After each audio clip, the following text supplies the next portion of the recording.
Hello and welcome back, folks, to another episode of A Whole New Pod, a podcast devoted to everything Disney Channel original movies. DCOMs. I'm one of your hosts, Lucas Melby. And I'm the other guy, Jacob Telejohn. And we're coming at you from the center, the eye of the frickin' polar vortex here in Minnesota. We've had a bit of a time here, folks. And that's partially to blame of us already going bad on our New Year's resolution of not getting an episode out every 2 weeks. A couple weeks, yep. Couple of factors. One, a video game came out that I really wanted to play, so that's one part. But fucking the weather here, am I right, Jacob? The last few weeks, we've seen wind chills as low as like negative 60. Actual temperatures as low, I believe, as like negative 30s. It's been pretty rough, pretty wild. And a lot of snow, too. Yeah, real feels of negative 50, and it just makes you not want to do anything at all. No. Sometimes even playing video games was a little hard. And yeah, the snow just keeps coming. We're just kind of in a sandwich of snow right now, where we had some just the other day, and we're getting some more. We're running out of places to shovel the snow. It's just getting quite hairy. So you might say, well, why don't you just maybe Skype the podcast if it's so hard to get together because of the weather? You might say, it already sounds like you Skyped the podcast. To which I say, fuck you. Because this week, hopefully you'll notice an up in audio quality because we do have... Not one, but two microphones. We have the two mics set up, and, it'll be a new experience for me of editing the audio, but hopefully it'll all sound back to the episode of Brink. We had good quality with Brink. Hopefully we can get back to that standard. We're just still finding ourselves, like our star today, in today's movie. Just before we get there, one more thing. Because for most people, you might think, geez, talking about the weather, they must really have nothing to talk about. That's the low-hanging fruit of idle chatter. But when you live in Minnesota, as Jacob and I do, talking about the weather is like the first subject of conversation. It's not when you exhaust everything and be like, boy, well, sure weather we're having. Because that is Minnesota weather. It's always, what the fuck is with this weather we're having? We have the highs of, in the summertime, we get humid hundreds, and we get the lows of the lows. Lows of the lows, humid hundreds. Real feel of negative 50. So it's just part of the living here. Oh yeah, you betcha. We be talking about the weather. But with that, we can get into our movie today. We had a bit of a tropical respite, taking us to the beach with The 13th Year. Another 1999 DCOM. To just generally summarize it, I would say it's basically Halloween Town if it was about a boy. Instead of being a witch, he was a merman. But maybe we're getting a little ahead of ourselves. From that past movie. I'm sure it was inspired ideas. I mean, both of them, I believe, were original Disney Channel movie, straight for Disney Channel, not books, as the last couple of our movies. I definitely think they were both Disney Channel original movies. Based on books, so these are not books. Well, I mean, Halloween Town, there was that book, Halloween Town, in that. But let's just get right into it, fitting with the theme of mermaids and mermen. The opening sequence is we're just swimming underneath the ocean, just drifting along. Under the sea. Man. The human world, it's a mess. Under the sea, that's where it's tight.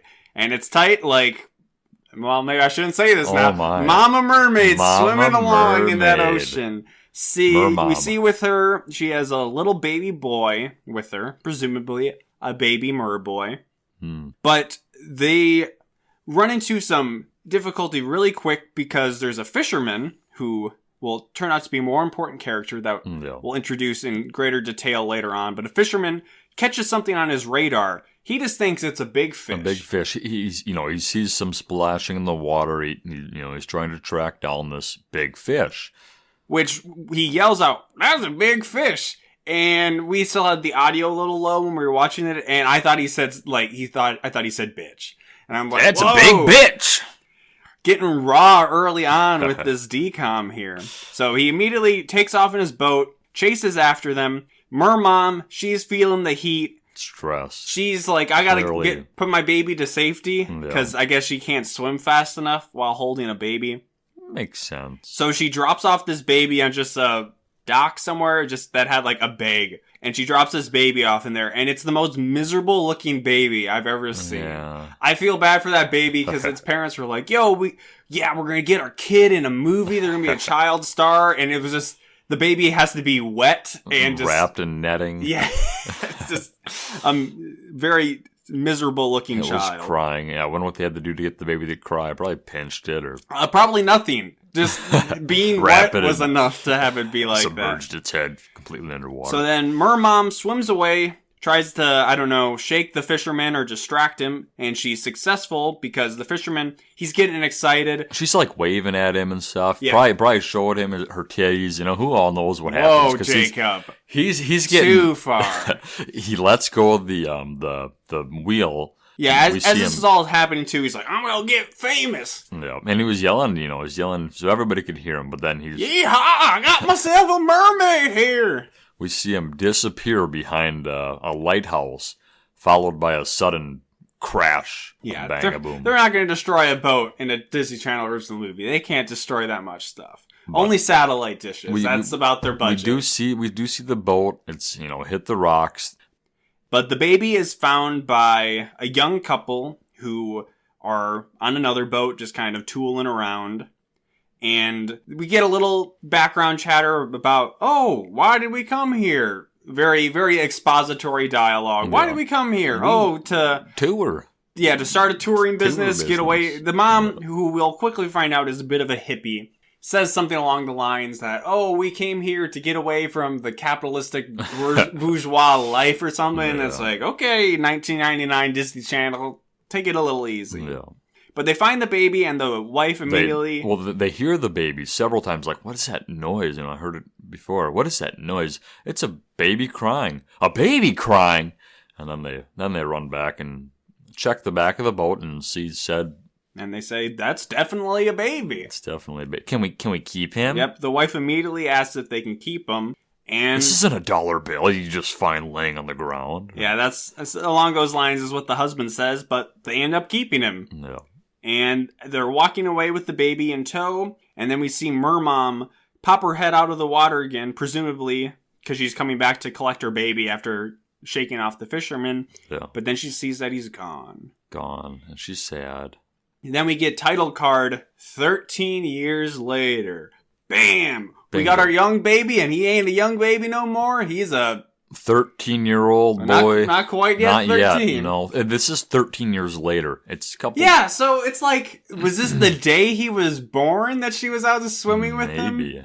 The timeline gets very shaky. A little off. But yes, we find out our main character, who is this baby, who now goes by Cody. Yeah. He's with his family who, as they were talking about earlier, started up a touring business. So they run basically a tour boat, probably for looking at whales or something. $5 tours. It's not clear which coast this is, but no based on past experience... Probably East Coast. It probably is East Coast or supposed to be East Coast, but it's probably filmed on the West Coast because basically half of these Disney Channel movies have taken place in California. Probably was like East Coast, like maybe Maryland or something based. Yeah. So they run a tour boat, but they aren't doing a really good job because they're late. The engine's not working. Passengers are getting rowdy. And then the engine just poof goes up in smoke. Quite comical. Dad says that's the struggle of running a tour. That's just part of the tour or something along those lines. Then we cut to a swim meet, which will have significance soon because everybody there's, where's Cody? Where's Cody? We need to get him here because we got to make state. This is to make state. True. Cody realizes that he's late. I don't know what the situation was that he was about to go out to sea in his tour boat, but he also needed to get to the swim meet. Again, not very clear, but this is there to establish one of the... Definitely, I think we can say it's a trope at this point now, that DCOM main characters, best way to introduce them is them being late for something at the beginning of the movie and seeing how they react. True. We had Brink skating to school. We had Xenon running through the space station. And now we have Cody trying to get to the swim meet in time. Good pickup. It's like we watch a lot of these movies or something. Yeah. So Cody's late. He's running down the dock, and then I guess he needed to catch a ferry to get to the school or something. Yeah, I don't really understand the geography of the town they're in, but he misses the ferry. Yeah. But no prob. He just jumps right in the water. He is on the swim team after all. And he's swimming, and he actually beats the ferry across the body of water, whatever he was swimming across to get to the other side and closer to the school. Very remarkable. Quite the Michael Phelps. So he makes it just in time. He's coming in, but he's just soaked. He's wearing classic 90s getup. He's got a flannel shirt on, t-shirt underneath. How did he swim in that thing? Super, yeah. I can hardly swim in swimming trunks, let alone having that all on me, but also some heavy John Cena length jorts. But he strips all that down. Luckily, he has a Speedo, or maybe just... Speedo sounds a little like sexualized. Just his trunks on underneath. And he's already mounting up to dive in. And then he still has his shoes on. Oh, Cody. No sock. Yes. His coach yells at him to take off his shoes, which are basically, I think 90s fashion had a lot of like hiking boots type things. Yeah. So these look very much like Timberlands or something. Yeah. Actually, not quite Timberlands. Those are cooler. Kanye still be rocking those. But he takes off his shoes and no socks underneath there, which... is only one of the first kind of gross body way things. To get blisters. You know. One of the gross body things we'll experience with Cody in this movie. Yeah. So gets the shoes off, then gets to start swimming, and he's zooming. He's zooming. But he only comes in second place because he loses to another character we're introduced to. Is Sean, his...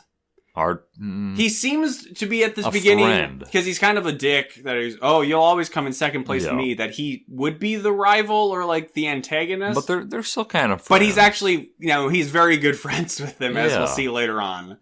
So it's established that friendly competition, that Cody basically always makes second place to him. So the team celebrates. It was a little confusing because there's also girl swimmers there, and it's implied that it's like an intergendered team. And that they all made it to state, which... But I believe only guys were swimming in the pool at the time. Maybe, I don't know how... In the first scene with the swim meet, I think Sam, a character we'll introduce soon, she got done, or something. Oh, is that what it was? She was in a swimsuit. Yeah, that's for sure. And... minor spoilers, when they make it to state, there are girls in swimsuits there. Yeah. So I don't really understand how this... sports league in high school works, but there's bigger fish to fry. Pun intended entirely. So while the team is celebrating about them getting to go to state, it's the best day in the coach's coaching career. This random band player with a tuba, or more probably accurately, a sousaphone, falls into the pool. And while this maybe just seems like a random act to be thrown in, it is important because Cody goes and saves him, and we're introduced to basically the second main character of the movie, Jess, who, in classic DCOM fashion, is a very nerdy boy. Got the glasses. He's in band. The Gilbert, if you will. Yep. Or, I can't even remember the kid in Can of Worms. But he's kind of like one of those. He would have hung out with that kid. Yes. So he's thanking Cody for saving him. Oh, wow, thank you. I can't swim. It's really great. And Cody just walks off and leaves him behind. We'll soon find out that Cody is kind of a dick. Yeah. The band player, or Jess, I can just call him Jess at this point. He's chatting a little bit to himself, and then he realizes, Cody's that his sousaphone is still in the water, though. That too. And he has to get that out on his own, I guess, even though he can't swim. Cut to Cody outside talking to Sam, and up pull Cody's parents. Well, before that... we get to see Sean's dad's cool car. That's right. Because, of course, Sean has to be some rich guy. And he's like, hey, Sam, you want to ride home with me and my dad? And she's like, no, I'm going to walk with Although Cody. You said it was maybe a two-person vehicle anyways. Yeah, it was like a sporty convertible thing. And maybe there was a back seat, but it very much looked like it was only a two-seater. So it seemed unreasonable. So then Cody's parents roll up in a van or something. They're all geared. They got their fish hats on or whatever.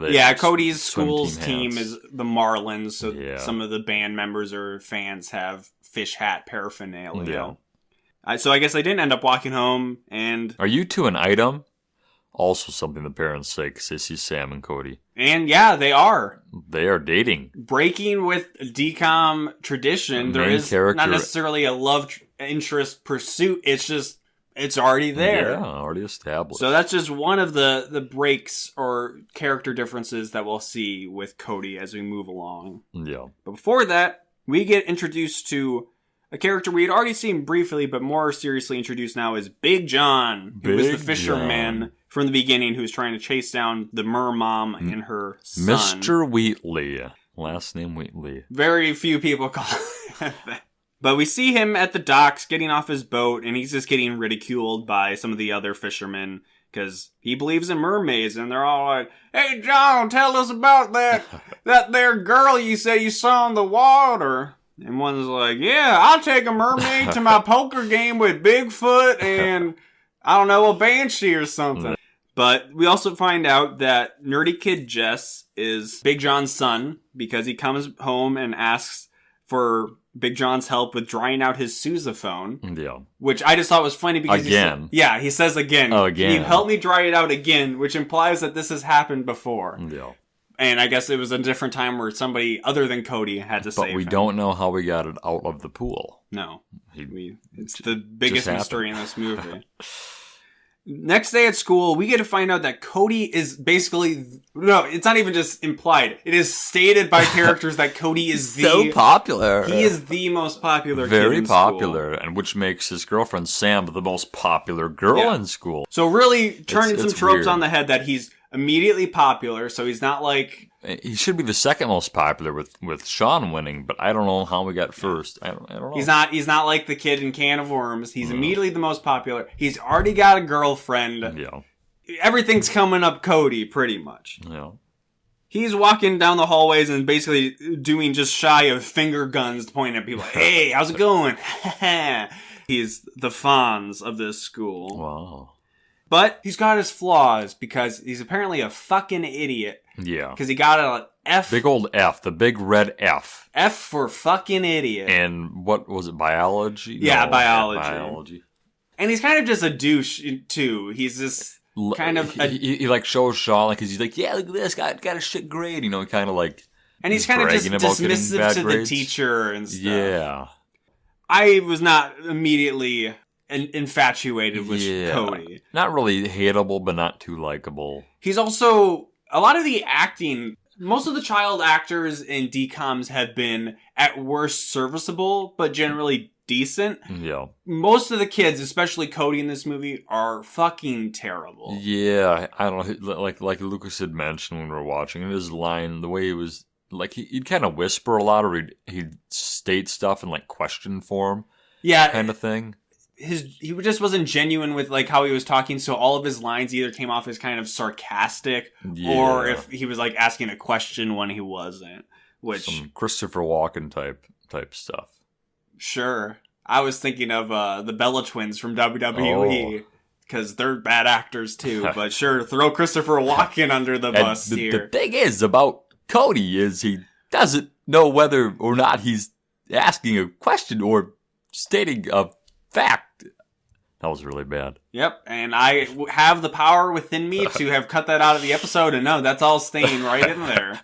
That's a bridge you chose to cross.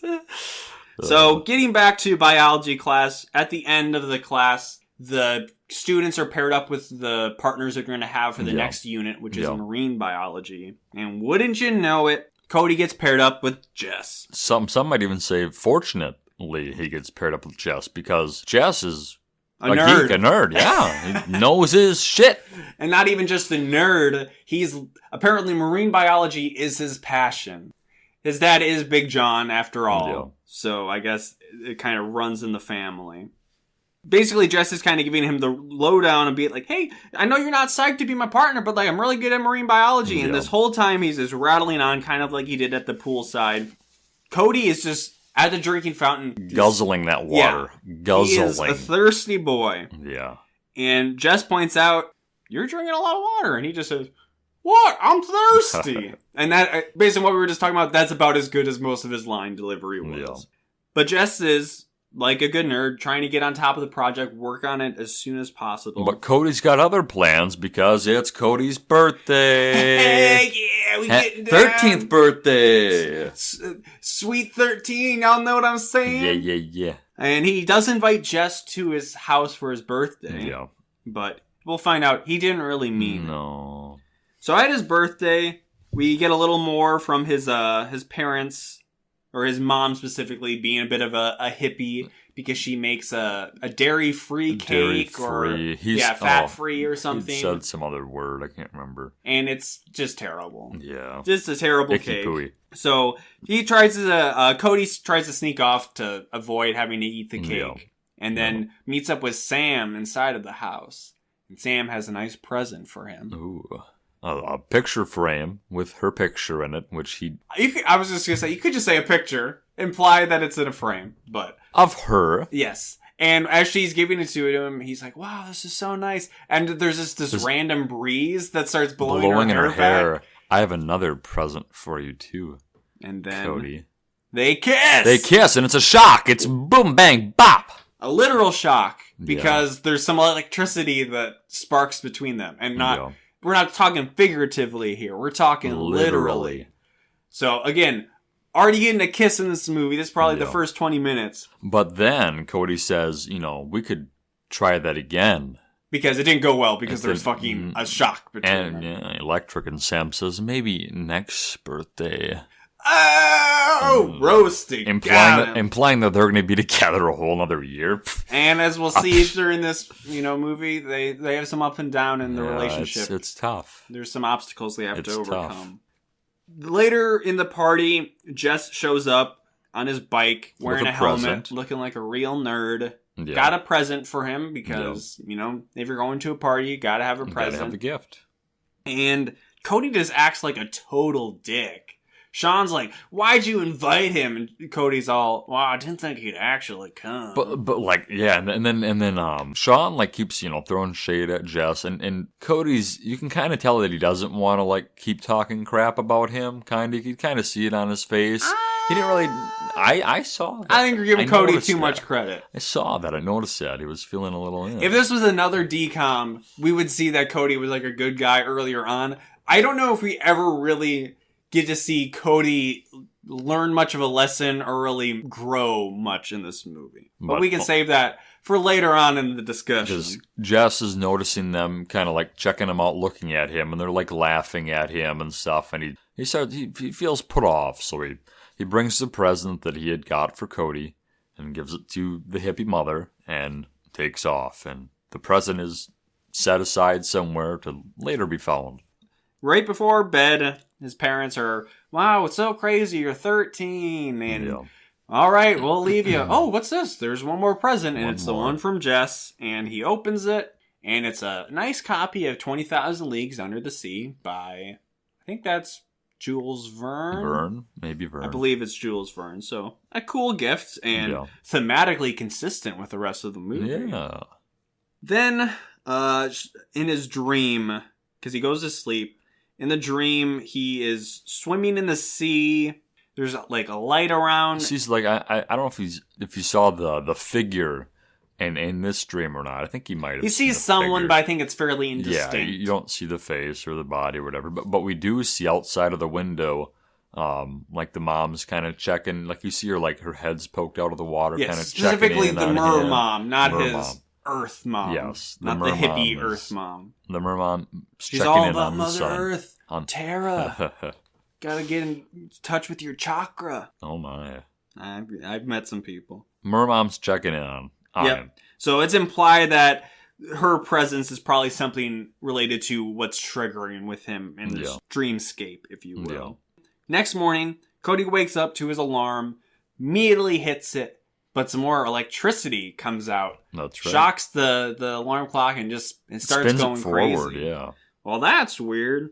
Gets ready, runs downstairs, takes out a carton of orange juice, just is slamming that. Guzzling, that's our word of the day.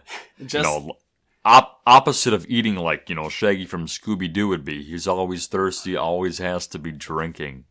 Well, now Shaggy's actually kind of relevant again. That's true. We've created the meme. Created the meme. We definitely can take credit for Shaggy and Dragon Ball Z getting mashed up or whatever. That's topical and won't date this episode at all. Because we're not already talking about a movie from 20 years ago.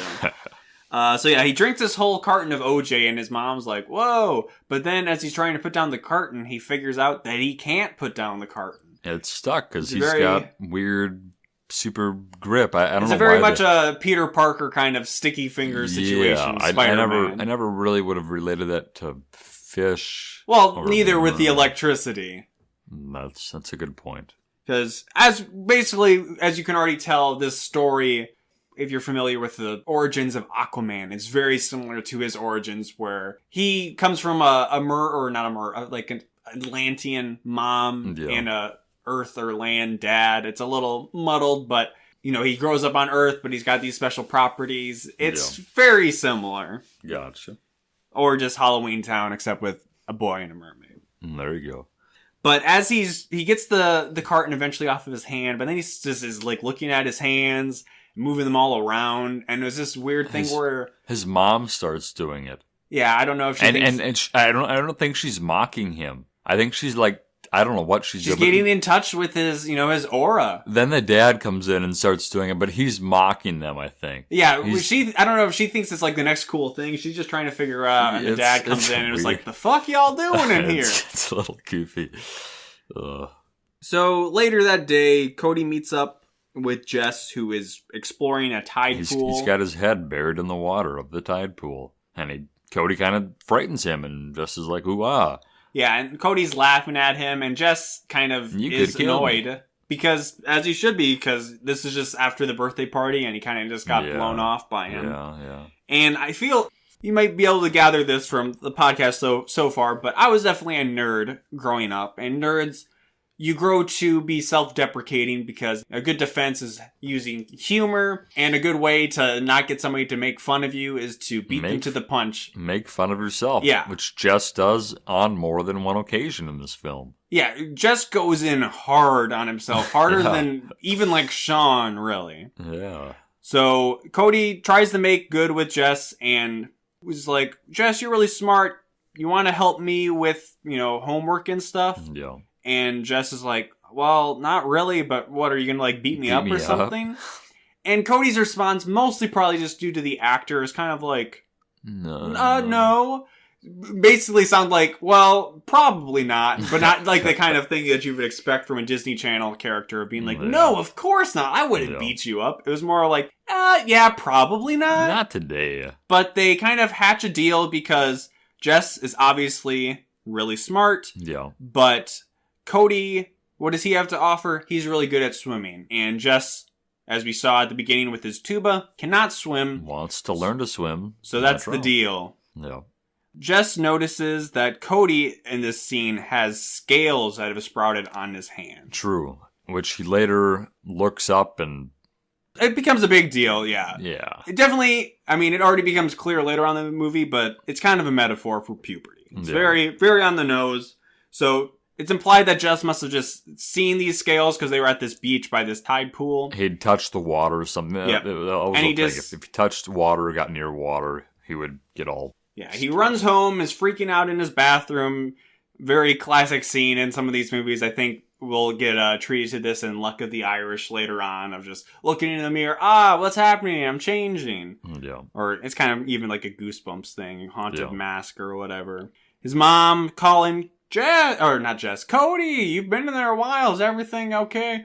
Oh, yeah, Mom, I'm fine. Yeah. And I will give the movie credit. These scales were creepy. I just kind of have They were good. I thought it was good makeup. I can't remember. There's some kind of phobia term for, things with very small holes or just kind of like the texture of things. About. I definitely have that, and I was getting some vibes. He does scratch it at one point, too, and that made me feel a little uncomfortable. So at school, he meets up with Jess, and this is where they really lay it on that Jess has like no social life, no friends. Yeah. But they're going to do this project, and Jess gets a little excited, like, oh, yeah, that's cool. We can make s'mores or something. Yeah. And Cody's like, that's just for kids. Sorry. Jess is immediately like, oh, no, I don't like s'mores. And to be fair, I do also think s'mores suck. So, like, point in Cody's side. I got nothing wrong with But s'mores. I don't label s'mores as like a strictly kid thing. No. They're also 13 years old. Right here is where they get to Jess's house. Yeah, Cody says something along the lines of like, let's go to your house. My parents are doing some tour thing. And Jess is like, oh, I got to warn you, my dad's a little, eccentric. All parents are weird. And then they go to Jess's house. And, more specifically, the Big John's there's salvage yard. Yeah, there's some warehouse or shipyard building that says Big John on it. So the question is whether they came up with the name Big John and had the art department do this wall. They based the character all around this ransacked building they could purchase. I think it's probably the latter. So while they're there, they're supposed to go into the house, but Cody kind of sneaks off into John's area of mermaid salvage and related items. Yeah. And then Big John springs out, talks to them, and basically is very creepy. Yo, your parents ever see anything they can't explain on their tool ship? And like a mermaid? And Cody's like, okay, bye. And then they go and work on their project. Basically, we get nothing. They don't show them doing anything. We get some montages in this movie. We get no montage of them studying or anything. No, it just kind of jumps to class the next day. Yeah, right? We just cut to them. They get their papers back. Oh, wow. Cody got an A. Yeah, okay. Something we do get a montage of is Cody being very thirsty. So we already got him earlier in the movie drinking from that fountain for so long, but now we just get him in all sorts of situations where there's a huge line behind him at the drinking fountain. Yeah. He's in class. You would think maybe he needed to go to the bathroom. That's what I thought at first. But no, there's no consequences for how much water he drinks. He just drinks a lot of water, which I guess is what... I mean, mermaids, they are under the water. Technically, they have to be consuming water, but it's more just... Fish don't really drink water. They just filter it through their gills or whatever. I think there were a couple other random shock sequences, too, mixed in there with the water. I want to say there was one or two more. Yeah, maybe something with scales, because he's trying to tell his parents that he's sick, but... He's explaining that, the drinking water, they take his temperature, it's, normal temperature and stuff like that. They're talking about the D word, seeing the doctor. Yep. And the mom gets all, weird, we just got to do some, remedies, only natural medicine. Yeah, apparently she does acupuncture on him. But also, Cody, during this, brings up the subject that maybe he's gotten something from his other parents. Yes. So it's clear that he knows that he is adopted, but nobody in this situation knows that his other parents, or at least his other parent, is a mermaid. Yes. So maybe, just some... I don't think he necessarily knows at this point the situation of where they found him, which was just in that, fucking bag on the dock or boat or whatever. Yeah. So that night, Cody goes on a date with Sam. To, a fair. Yeah, or just... amusement park. On, the pier or something. Yeah. There's a Ferris wheel and everything. And they're holding hands, and... Again, the electricity is making her hair stand up. Sam's hair is standing up, and Cody does his little giggle, and then she's like, "What are you laughing at?" He lets go, he calms down, then he does it again, starts giggling again, and she's, what are you laughing? Nothing, nothing, and then they go home. That night, Cody, I think, was reading Jess's the book he got him, 20,000 Leagues Under the Sea. And then has another Sticky Finger episode. Having, puberty, am I right? We've all been there. That's the name of this episode, Sticky Fingers. Then he's sticking to the wall, sticking to all sorts of stuff. We get a shot of his parents where he's calling to them. Yep, calling up his parents from downstairs. They come in, and where's Cody? He's not... Oh, he is in the room. He's on the ceiling. Wouldn't you know it? He's on the ceiling. Yeah. So that's enough for them to be like, okay, even his hippie mom is like, okay, we'll go see a doctor. Yeah. Although I don't know how you'd explain that. I doubt they explained that, our son is just walking around on the ceiling. You would think they would, but being a DCOM, parents are usually very quick to not believe their children in these movies. So the doctor is one of the most stereotypical doctors I've seen. And I know that because he just says, a lot. And one little story I can say is I was only in one play in high school. And it was a play that was directed by students. It was a senior directed play or something. And it was not very good. It's called Life in the Fat Lane. Oh my. It was about somebody trying to lose weight or something. And I played a very minor character named Dr. Oh no. And basically half my lines were me saying, and how does that make you feel and stuff like that. Yeah. And that's who this doctor basically was. Wow. So, blast from the past.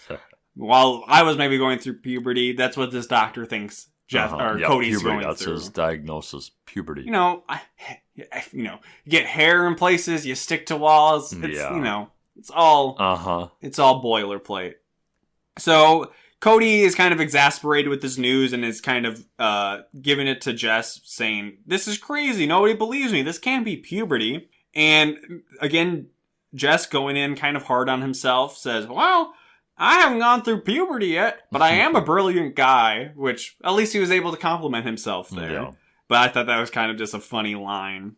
And so Jess says that he's going to figure it out. He's going to science this shit. So they start testing out the powers.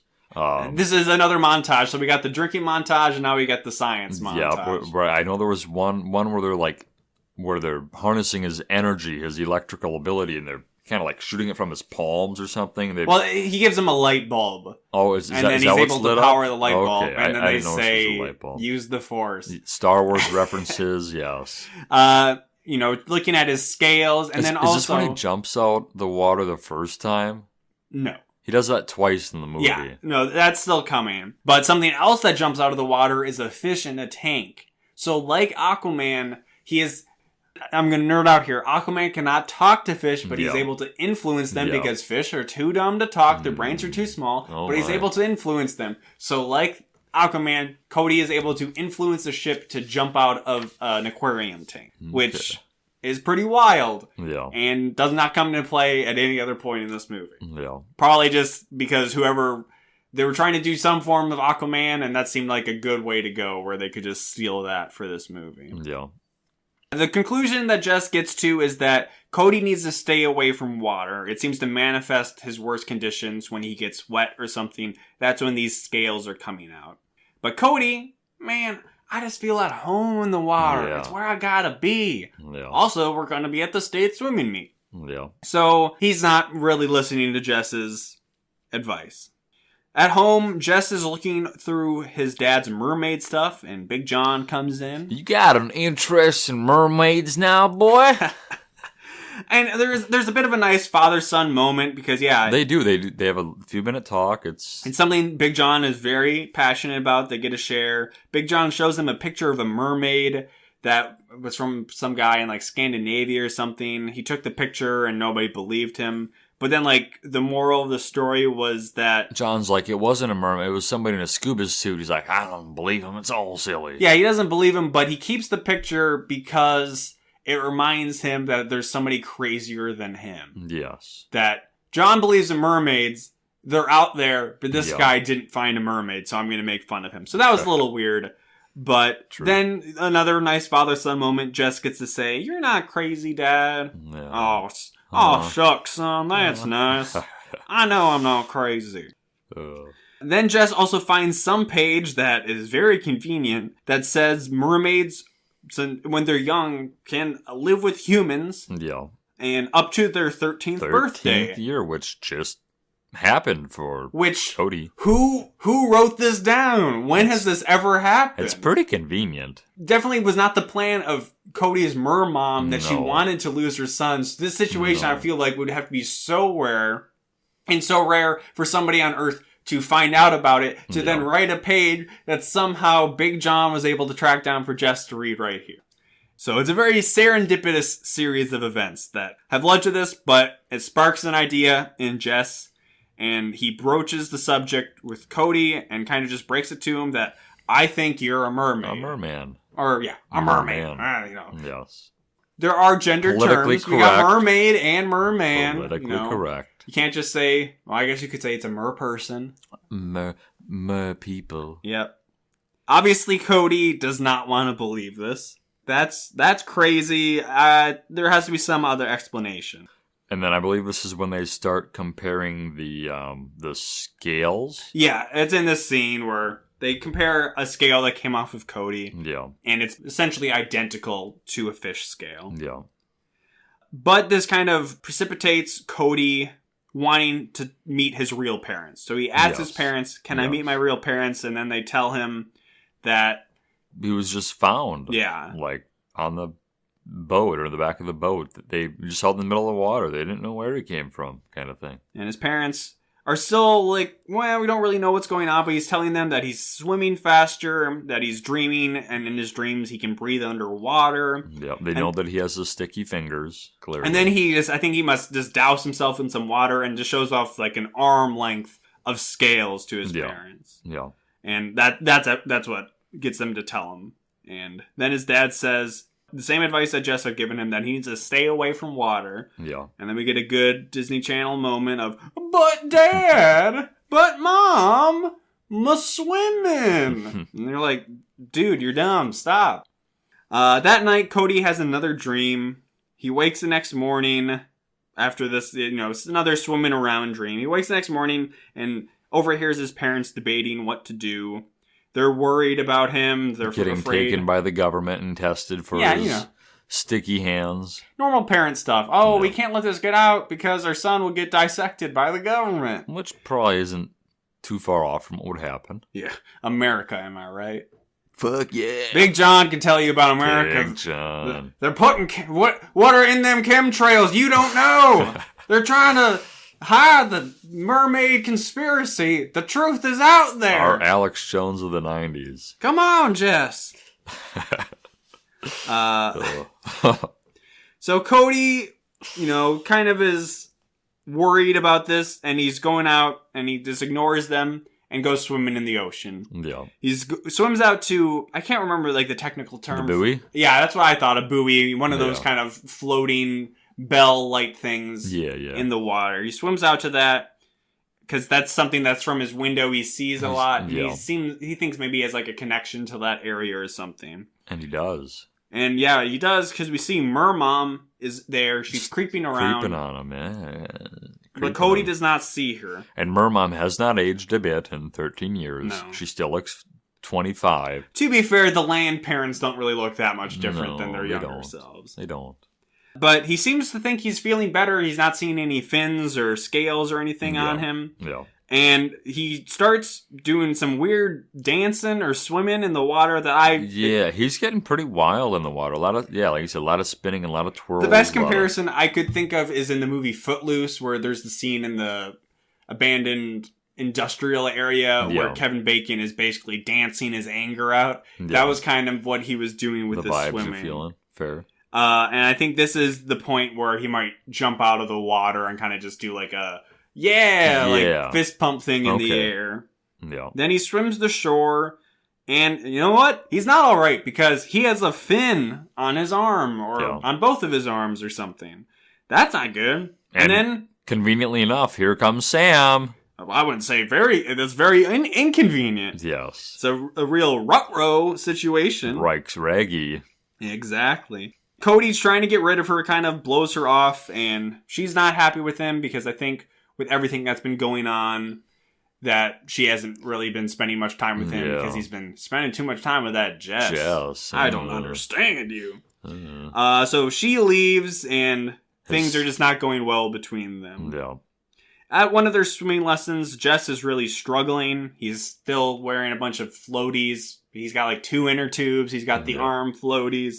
He's making no real progress. And to exacerbate the situation, good old Sean, mean kid Sean, comes over to laugh at him and kind of give Cody a hard time. Like, why are you spending too much time with him? You were making fun of him with us not that long ago. Yeah. And Cody says, well, he's my friend. And I'm like, I don't believe you, Cody. True. Because Cody is only with Jess, first, because he was assigned with him. Yeah, for second, the good grades. Yeah. Second, he got a good grade. Second, he just basically wants to keep his deal going because he's getting good grades out of it. Yeah. And we find out, well, eventually Jess apparently does learn to swim, but he's gotten nothing out of it. Cody's gotten A's on papers. Jess can't even swim well. Yeah. Cody is he's a user. He's a bad guy. An abuser. He's just popular, and he thinks he can just do whatever he wants. That's right. Maybe I've got some deep-seated anger issues. Oh, my. Stuff coming out of my subconscious here, maybe. Oh, my. Sean says, well, he's not one of us. And Cody says, what do you mean, not one of us? And I guess then he just says, one of us on the team. Yeah. Not even not one of us cool kids, just not one of us on the swim team. Okay. Yeah. he can only hang out with swim kids? Yeah. Sure. And then he just says, okay, whatever, see ya at the state swim meet. Yeah. Again, Jess tells him not to go. Cody, what the hell are you thinking? Still saying you're going to the swim meet.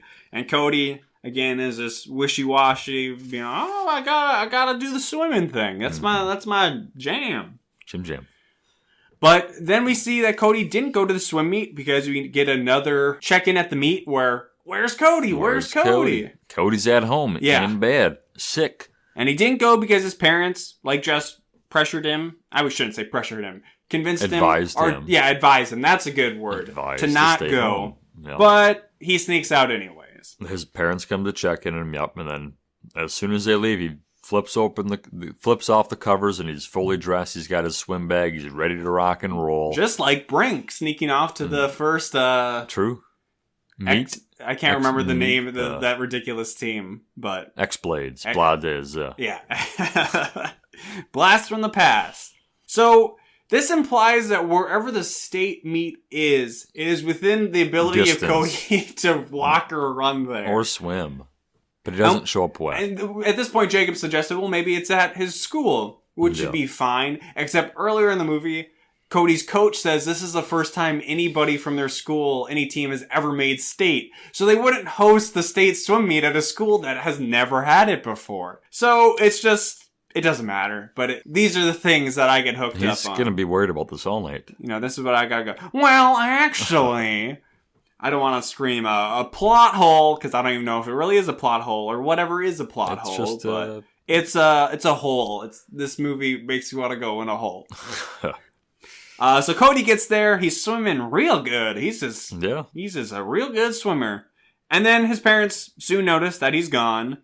They're checking around the room, What I noticed and I giggled about is the father first looks up at the ceiling rather than around the room. I thought that was... Yeah, covering all the bases because puberty makes the kids do crazy stuff.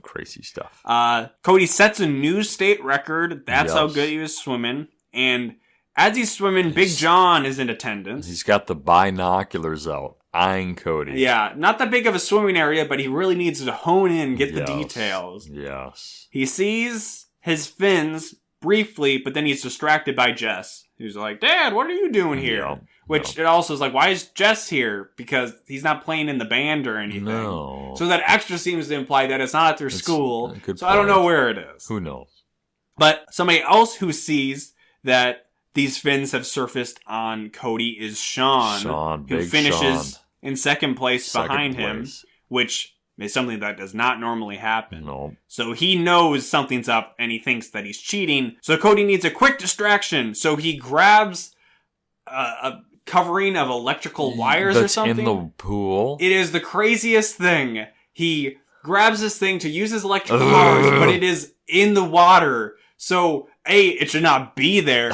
B... it only shorts out, the scoreboard, but C, it should basically have killed all of the swimmers in the pool. Nobody thought about this at all. And it's only good to allow Cody to get into the locker room. Yeah. But Sean is quick after him, trying to find him. He's chasing him. And we just mentioned Papa looking up at the ceiling. Something Sean didn't do in the locker room, because where was Cody hiding? On the ceiling.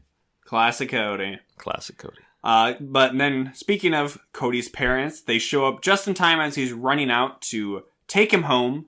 At home, they're using a blow dryer or towels or something to dry him off. Oh. To, I guess, try to get away the changes because he's really manifesting the fins and scales. And then Jess and Sam show up in close succession to each other, just barging into the house. Sam sees the fins and faints. Then wakes up, doesn't believe him, and then she does believe him. Spaghetti. Yeah, she's like, "Oh wait, you are a merman?" Or questioning the parents and the friend that you guys actually believe that he's a merman or mermaid, merman. They correct. Yeah, they correct. But and then she gets mad, probably because why didn't you tell me you were a merman? Yeah. And so then she leaves, and then an indeterminate amount of time has passed because we get to see Cody at school trying to reconnect with Sam, but then Sean, who's trying to probably get in on the vacated territory of Sam, gets up there and it says, hey, we haven't seen you at practice. You too good for practice?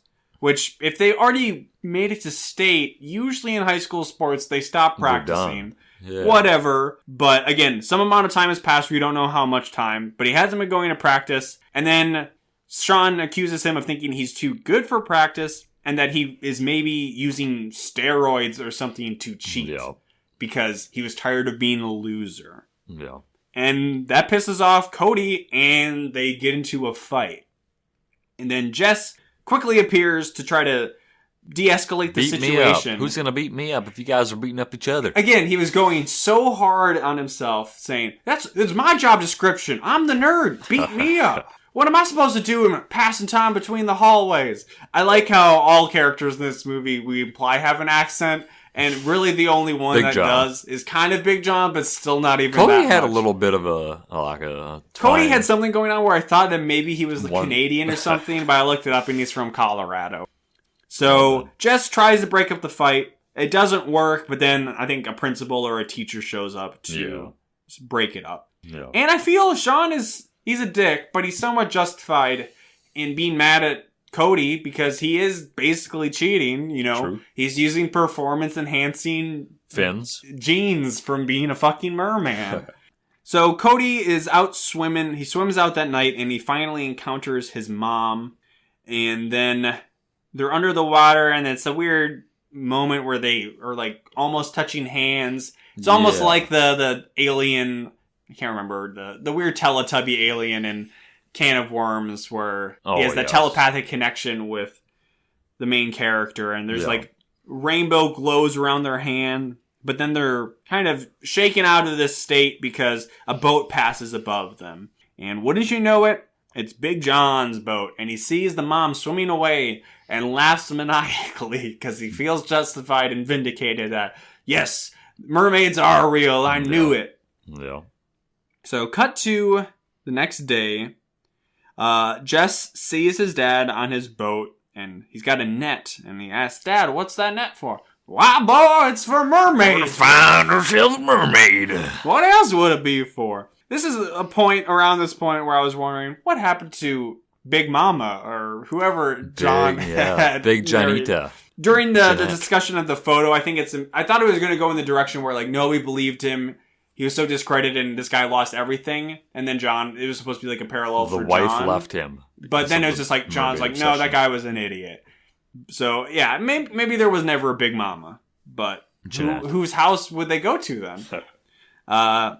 So this is very concerning for Jess. So Jess races on his bike to go find Cody at the beach to warn him that his dad might be trying to catch his mom, or also maybe Cody. But Cody's at the beach with Sam.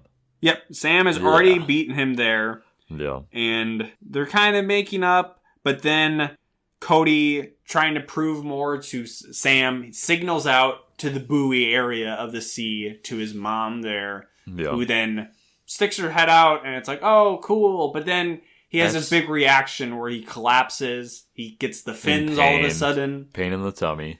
Yeah, and he's not feeling good, so he's telling Sam to go get his Earth parents. Yes. And then as they're running away, that's when we see that not just his arms have fins, but his feet have basically started to turn into...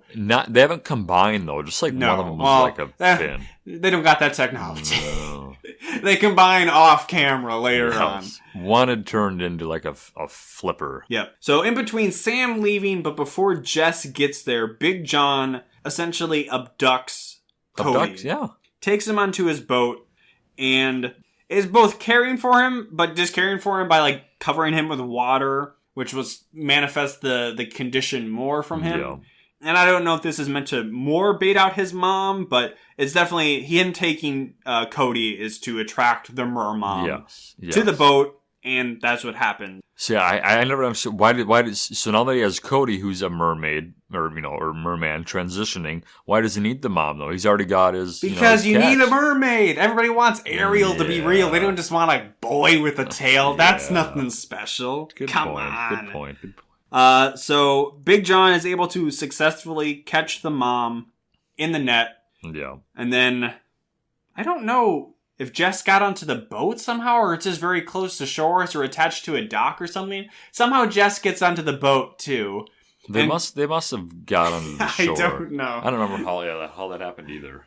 But obviously they gotta save the mermom. So Jess, who I guess off camera, it seemed like he only had 2 swimming lessons with Cody, and at the last one, he had not learned anything, but now he can swim. And he's like, oh, look at me, I haven't drowned yet. Yep. I'm swimming. Yeah, it was just like, oh, I guess maybe he could have always swimmed all along. He just never really tried. Yeah, maybe. I would prefer that as to Cody actually doing something productive in this movie. But he gets a knife from somewhere on the boat, jumps in, swims down to cut out the mermom from the net. He does that successfully. She swims off, but some rigging of the net on the boat comes loose, and the net catches Jess's leg and starts going down into the water, dragging him down.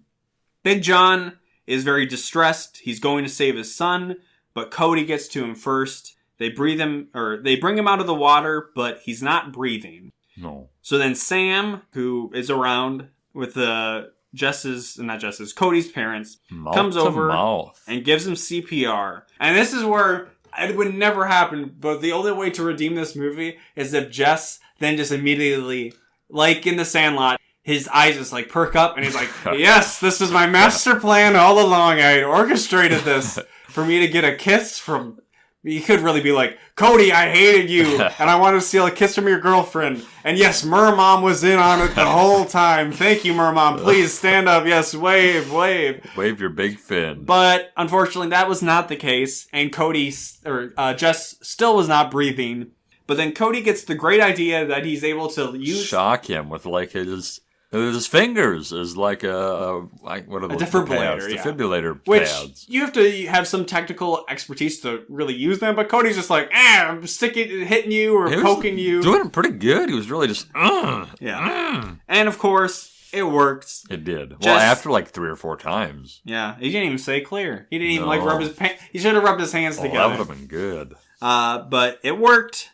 There's like some weird like effects of in slow motion. Again, odd Disney Channel slow motion. We didn't really mention that, but half of the time when the mermom shows up, there's really awkward slow motion on it. With a weird sexual biting of the lip and a weird look from mermom. Yeah, she has some intense looks. We'll get into one in particular very soon. Yeah. But, yay, Jess is saved.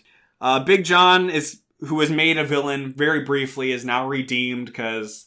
Oh, it doesn't matter about the mermaid. Jess says something like, you were right, Dad. They were... Mermaid were real. They did exist. It doesn't matter. That doesn't matter. It don't matter, Jess. All I want is you. None of that matters now. Pa! You're safe. Big Pa, John!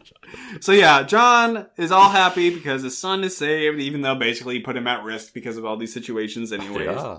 And then Cody's mermom shows up, and then, as Jacob was saying, shoots off this very seductive, intense look. And it quickly seems that, she has telepathic powers. Because she communicates with Earth Mom. And Cody. So Cody's like, I need to go with her. Yes. Earth Mom's like, hell no. You're our son.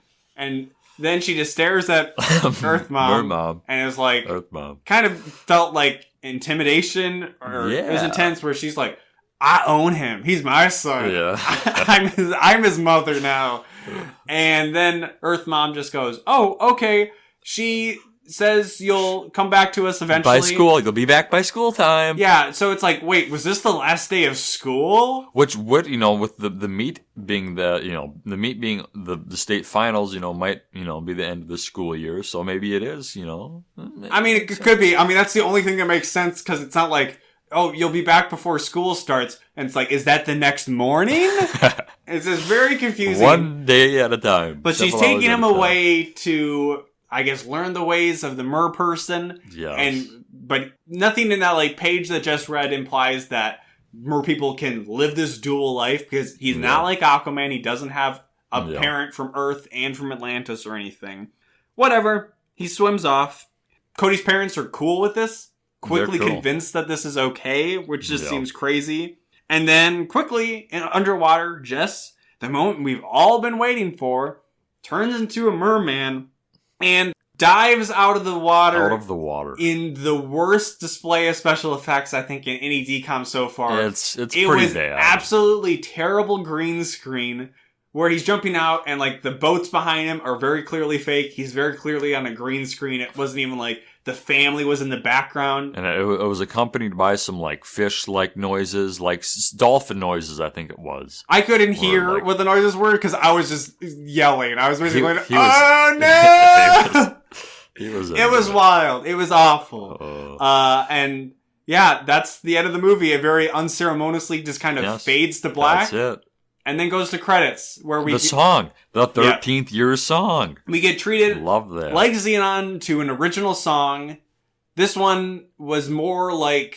I was going to say Shaggy Dog. That's not a movie we watch. You Lucky Dog, where it's a movie that kind of... Or a song that comments on what happened in the movie. Yeah. It was very much late 90s, early 2000s pop punk. Think Blink-182, Sum 41, except even worse in those bands. Sorry for the fans out there. Not a big fan of those bands. This was bad. I'll put it at the end of the episode for you to check out, but whew, it is rough. But then, yeah, that was the 13th year. Or the 13th year. I don't even know. Who knows? Yeah, I think this movie was not super great. It already seemed derivative of Halloween Town. I hope this isn't a trend where I know Luck of the Irish somehow involves a kid turning into a leprechaun. Yeah. And I hope it's not all like... They're all transition things because they want to focus on puberty. It's all related to the puberty. Well, not so much Halloween Town. That's more just like, my mom don't understand. Yeah.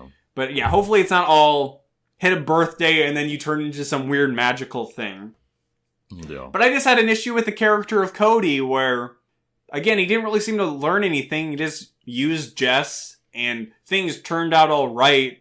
But even then, like Can of Worms, the message at the end was the kid kind of felt out of place. He wanted to leave Earth, go off with these aliens, but then he discovered, you know what? I do belong here. Cody goes off with his mermom, and is just like, no, I have to go with her. You get to have have your cake and eat it situation too here where, I can live with my parents, even though I don't know if that makes biological sense for mer people. Yeah. Where to have this be a good message, because, again, themes around adoption and stuff, it's good for kids who are adopted to have media that can reinforce that it's fine to be adopted. It's, even if your mom is a cool mer mom, maybe it's more important to stay with the people that raise you. Yeah. Unless you're Cody, who's just the most popular kid. Care. Everybody wants him. He's got so many parents. Probably Big John's like, I wish Cody was my son instead of my deadbeat Jess. So yeah, I think Cody was a change of a character. He wasn't like an outcast or a nerd or just a normal kid. He was the best. He was the most popular, the best swimmer. And he was a merperson to boot. So, yeah. What did you think about the 13th year? It was fun watching because, it was a movie that, I was calling out some of the things that would happen because of the memories of, Yeah, not so much calling the plot points, though, even if you hadn't seen it, there's definitely stuff in here that we probably could have called. Yeah, just remembering some of the stuff. It's a different movie. It was fun for me to rewatch again, but yeah, it was kind of hokey. We've seen better. There was interesting stuff. I definitely saying we could have called out some plot stuff. I would never have called out that the nerdy kid would die and Cody would bring him back to life with his electrical mer people powers. Which, I guess we didn't even mention. It was just offhandedly said, maybe mermaid, maybe you have that because eels have electrical powers. That's right. Yep. So it was very much a weird mythology kind of thing. There was with closure on that, though. Under wraps with the mummies or banshees where... There's not very a clear set of powers assigned to mer people. Yeah. Kind of like the Leprechaun movies with Warwick Davis, where across those movies, the Leprechaun can basically do whatever the fuck he wants. Because there's no clear idea of what these powers are. The Leprechaun can impersonate people's voices. He has magic powers. He can get bigger than normal size. All sorts of crazy stuff. So that was basically the 13th year for mer people in my mind. Certainly no The Little Mermaid. Makes me want to watch The Little Mermaid because that shit is fucking great, but... Okay. Another movie under our belts. Under wraps. Wrapped up. Save it for the end. So if a lot of these movies, hey, I'm somebody who exists on the internet. I gotta have strong opinions. I gotta yell out into the ether, hope somebody cares. If this podcast is any indication, not a lot of people care. But if you care, we care. You can get in touch with us. You can email us at awholenewpod@gmail.com. You can follow us on Twitter at awholenewpod, all one word. Jacob he's got an exciting slate of updates. Crazy picks, sick picks. We're keeping you in the loop here soon. Because we're getting these episodes out at such a quick rate that it's hard for him to keep up with it. And then rate us on your podcast platform of choice, Apple Podcasts or iTunes, whichever you want to call it. Follow us or subscribe on Spotify. Do whatever happens on Google Play. Yeah. I hear Google Play actually maybe isn't the greatest, so maybe I'll look around into putting it up on some of these other fucking sites. I know one of our friends really likes a site called, I don't even know, Pod Killer or something dumb like that. I don't remember what one. I don't know. I just have an iPhone. I'm bought into that ecosystem, so I just use iTunes. But Spotify, I think, is another good alternative. Yeah. But not for our friend, I guess. If you feel so inclined that you want more Jacob, you can follow him on Twitter at Jacob_Telejohn. Check it out. So this was an episode, and I think next week after Halloween Town and maybe Xenon, this was definitely my most anticipated movie of any going into doing this podcast, which is Smart House. That is the only movie I think maybe I've seen or at least have some recollection of from at least commercials. And I feel like there might be some themes and elements of that movie that, in the age of Alexa and Hey Google and stuff, might ring accurate or telling for the age we're living in. But with that, in the tradition of A Whole New Pod, we throw it over to our boy Jacob for some parting words. Stay thirsty, my friends. All right. We did it. We did it. I'll allow that. This girl really likes me. Never thought that love would set my heart. At the beach together, nothing seems to matter. Till she sees a flounder, can't tell us apart. Never could imagine that I'd grow a tail, and I would be a swimming like a big blue whale. What is going on here? My parents never told me that I'd be a changing in my 13th year. I'm a little worried, my palms are kind of clammy, 'cause sitting at a sushi bar's my greatest fear. It's so weird in my 13th year. Hey everybody, it's me, Michael Phelps, everybody's favorite swimmer. Did you guys see me win 8 gold medals in the Olympics? That was pretty crazy, right? Well, now I'm proud to announce my great new achievement, the Michael Phelps Pizza and French Fries Restaurant. It is food and fun for the whole family. Go for the gold and try all of my great menu items. The Michael Phelps Burger, the Michael Phelps Chicken Sandwich, the Michael Phelps Coca-Cola Soda, the Michael Phelps Burger with Cheese, and the Michael Phelps Burger with Pickles. That's all I got for now. Hey, be a winner and swim on down to the grand opening of Michael Phelps Pizza and French Fries Restaurant. It all tastes pretty good.